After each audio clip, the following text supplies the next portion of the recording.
Hey guys, welcome back to the channel, to the lighting breakdowns. I hope you've been enjoying them. Let me know if you do also like to see the vlog component of it, or I should separate those into different videos. Either way, you can just jump forward and skip forward on the video.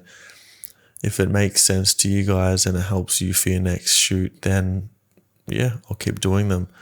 But as always, make sure you have time to set up, have the passion on set, and follow through with your cinematic lighting dreams, because they do come true.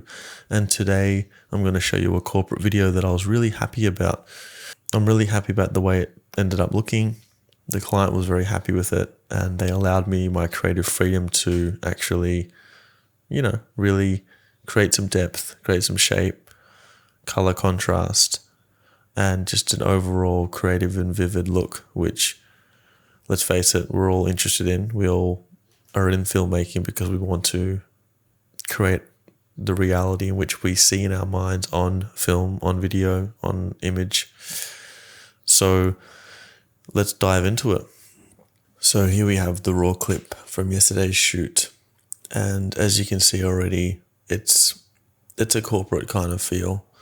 However, we were able to close and turn off all of the house lights and recreate a scene of our own. So he's a science teacher. So I asked the client, can we get a bit sciencey, scientific? Started talking about color science and sort of broke the ice there, and just sort of felt out the client's actual creative freedom. Because sometimes they say, no, we just want something that's just for your internal use. For other staff, it can be plain, it should be plain and simple. Let's not make it fancy. But in this case, they were interested. And diving deeper into their program, I felt that they were on the same creative level as myself in terms of their UI. They made everything kind of easy to use, but also not boring. And so from there, I was able to add in extra light. So let's just go ahead and find a nice frame there. That's pretty nice. Actually, we had a good one before, didn't we? Let me go here. He's very expressive, this teacher, which is great, There you go. It's just a nice, happy look. So, let's go into Lumetri Color and just apply a preset. Okay, so am I happy with this grade? I'm content, There's even the frame after I was filming it, I was like, oh, maybe I can move this here, move that there. But with filmmaking, it's all about, just getting to that 100%. But nothing in life is quite 100%. It might just fall short to 95, 90%. I think that's the level that you need to sort of be at to create professional work. And in this case, I thought that we hit that 90% for sure. So I'll break down this scene after I wake up.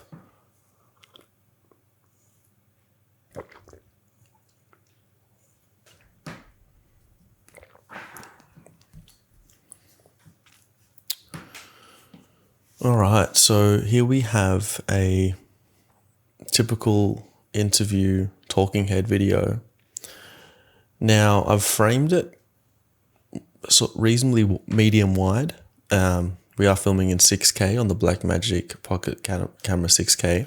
Okay, so for this scene, we're able to take a little bit of time. The client said we had about 35 minutes to 40 minutes to set the scene up, which is great. I generally leave an hour if I can to really create a scene. So we were able to firstly bring in some props. We shot into the corner, which is really nice, having those leading lines give us some depth. Now you don't want too much depth, and you want to also just compress everything so you've got some sort of scene. Otherwise everything looks bare. So we did definitely utilize the space, but not all of it. We also brought in a prop from the other room.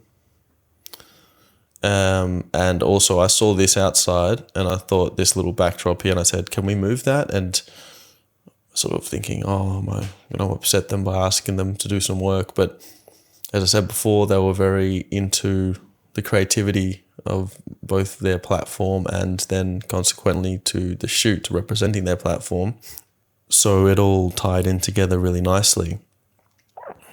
There's obviously a table here just to bring back the idea of a classroom. Things I would have got rid of would have been maybe this and this. And I could have actually placed him here, which would have covered it. But looking at it now, I'm really happy. I'm happy that there's a bit of light spill up here that's creating, changing that white wall to something else. I love this backdrop, especially the practical lights here. Obviously would have hid that a little bit better. But at the end of the day, I'm really, really happy with this scene. That's why I'm bringing it here to the channel to show you what a corporate shoot can look like. It doesn't always have to be flat and boring.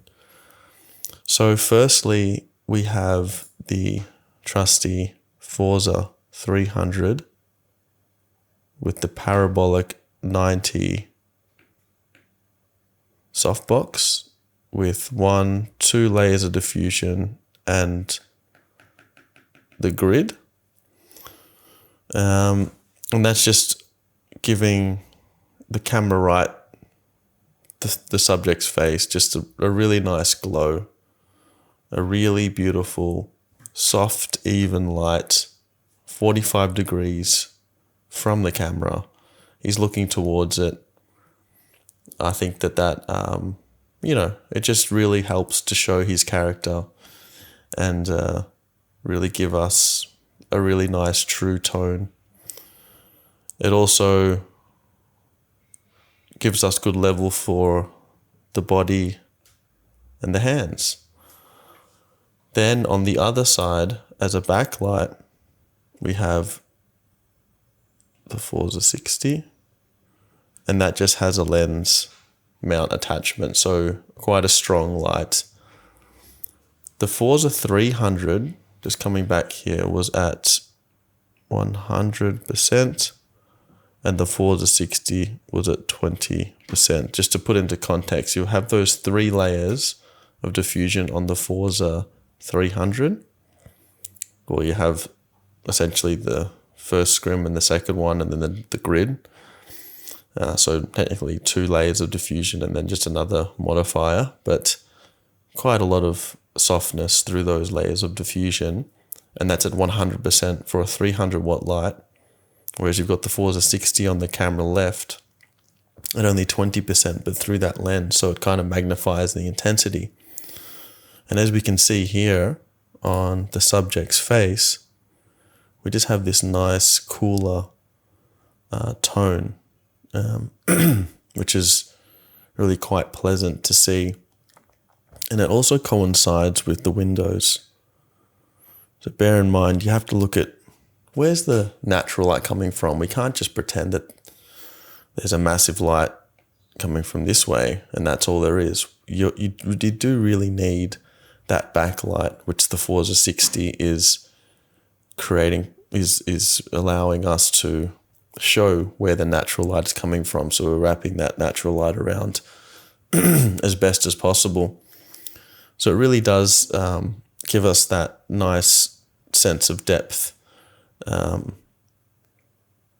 by having a backlight.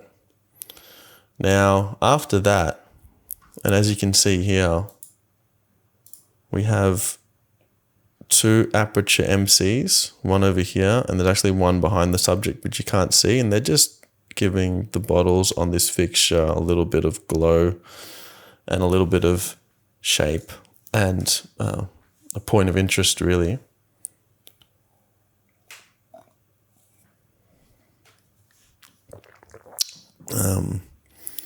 Just little extras, and I do these after I've set firstly the 300, the key light, and then secondly I have the 60, the backlight, and then I do the other effect lights last, because once you've sort of sold the client on your skills and your capabilities, and then show them a general lighting setup, then they're able to wait another 10 minutes. So I often say, hey guys, we're probably 25 minutes away. I sort of say 25 minutes, half an hour, just to give them an idea of, I can do it really quickly.